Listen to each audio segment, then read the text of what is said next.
All right, getting a new iPhone is incredibly exciting.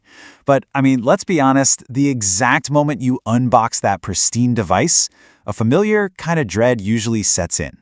How on earth do you get your entire digital life from your old glass rectangle into the new one without completely messing it up? Well, today, we're removing the mystery. Welcome to The Explainer. This is your ultimate data transfer roadmap. If you're sitting there right now, literally staring at a shiny new screen and thinking, I am absolutely terrified of losing my photos, my texts, and all my accounts, I really want you to just take a deep breath. Apple has actually engineered this entire ecosystem to make moving your data highly resilient and remarkably safe. Today, we're taking a scenario-based approach, so no matter what your specific situation is, we've got a clear, step-by-step path to get you set up seamlessly. So here's our agenda for today's Explainer. 1. Preparing for the transfer. 2. The quick start method. 3. iCloud and computer backups. 4. Switching from an Android. And 5. Final steps in troubleshooting. Let's get right into it. Okay, Section 1. Preparing for the transfer. Let's talk about what actually makes the move. Before we move a single byte of data through the airwaves or cables, we kind of need to set our expectations, right? When we talk about migrating your phone, we are essentially talking about copying your entire digital fingerprint.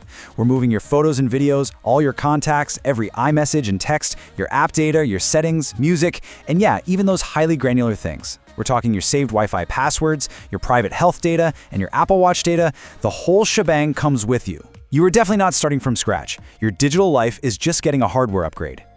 Moving right along to Section 2, the Quick Start Method, also known as the Golden Path. This is the default Apple recommended route to upgrade, assuming you have your old, perfectly functioning iPhone sitting right next to your brand new one. But before the magic can actually happen, let's just slow down and lay out the physical prerequisites. First, simply turn on the new iPhone. Second, physically place it right next to your old one. Third, make sure both are connected to Wi-Fi and honestly plug them into power because transferring massive amounts of data can totally drain your battery. And fourth, make sure Bluetooth is enabled on your old device. That physical proximity is literally the foundation of the whole transfer. Now, what's really fascinating here is just how automatic this detection process is. Just by bringing the two devices close together and turning the new one on, this Setup New iPhone prompt automatically pushes straight to the screen of your old phone. You don't have to go digging through confusing settings menus to find a transfer button. The devices just sense each other via Bluetooth. Once you see that prompt, you simply tap Continue. Immediately after that, you're going to see this swirling blue dot animation appear on the screen of the new iPhone. It looks almost like a tiny galaxy. To securely pair the devices, you just pick up your old iPhone and use its camera to center that blue animation in the circle on your screen. It's exactly like you're taking a picture or scanning a QR code. This creates an encrypted bridge between the two phones. From there, you just punch your old passcode into the new phone, choose Transfer from iPhone, and boom, the data begins to flow. But, how long are you actually going to be waiting, staring at a progress bar? Let's manage some expectations based on your storage size.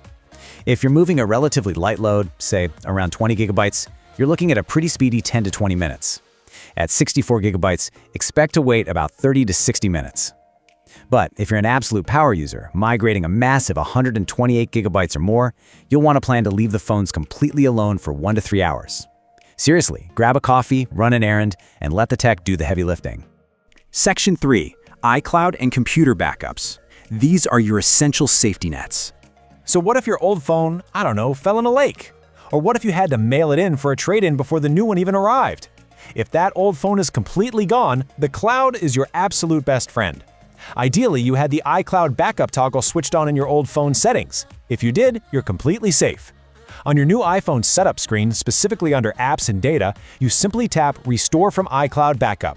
You log in with your Apple ID, pick your most recent backup, and securely pull your entire life right down from Apple servers.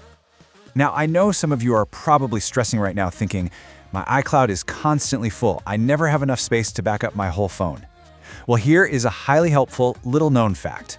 Apple actually often provides temporary, unlimited iCloud storage specifically for transferring to a new iPhone. During the setup process on your old phone, if you're out of space, the system will literally lend you the server capacity you need for a few weeks just to complete the jump. It is a massive stress reliever.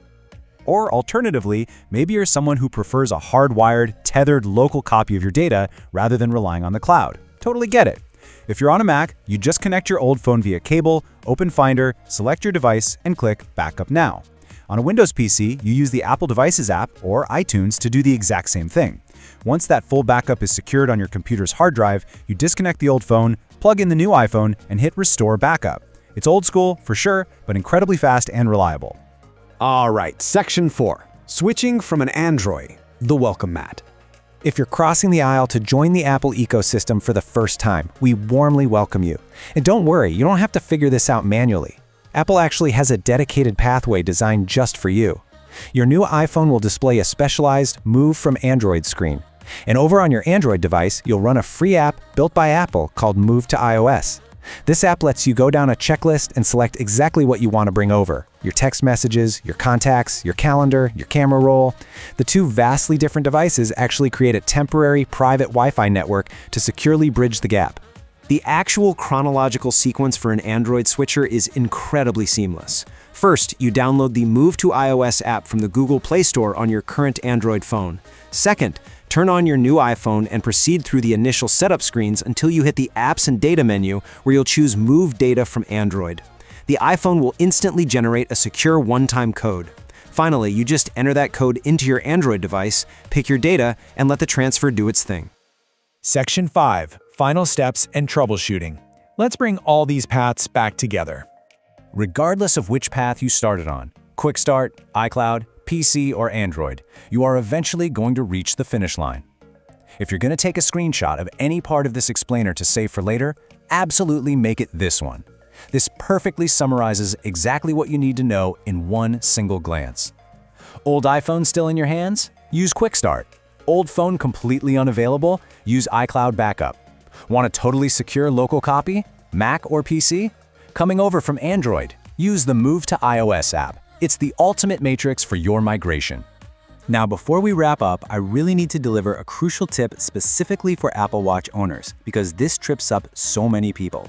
Do not try to move your watch first. Your Apple Watch backup is actually bundled invisibly inside your iPhone backup, so you must transfer your iPhone completely from start to finish. Once the new iPhone is running and you're looking at your home screen, simply open the built-in Watch app. It will immediately recognize your watch and prompt you to seamlessly move it over. But what happens if things go sideways? If your transfer randomly gets stuck for an hour, or if that Quick Start prompt just refuses to appear on your old phone, here is your rapid-fire troubleshooting list. First, the ultimate IT advice. Literally just restart both phones. Second, verify you're solidly connected to Wi-Fi and power. Third, double-check that Bluetooth is actually toggled on. And finally, ensure both devices are physically next to each other, and ideally updated to the latest software versions. Eventually, that loading bar is going to finish, and you'll be staring at your old iPhone, hovering your finger over the button to wipe it clean. Stop. Right there. The crucial point here is that you absolutely must verify your precious data on the new device before wiping the old one. Open your photo library and check the most recent pictures. Scroll through a few message threads. Make sure your Apple Watch is paired. Most importantly, open your banking apps. They often require re-authentication for security reasons on a new device. Only when you are 100% confident everything functions perfectly, then you can go to Settings, General, and erase all content and settings. And there you have it. You've navigated the roadmap, transferred your data flawlessly, and your digital life is perfectly intact on a brand new screen. But completing this entire migration leaves us with one final, kind of fascinating question to ponder. Now that your new digital life is completely set up, what exactly are you going to do with your old one? Are you going to keep it in a drawer, trade it in for credit, pass it down to a family member, or properly recycle it? The choice is entirely yours. Thank you so much for joining me for this explainer, and have an amazing time exploring every feature of your new device.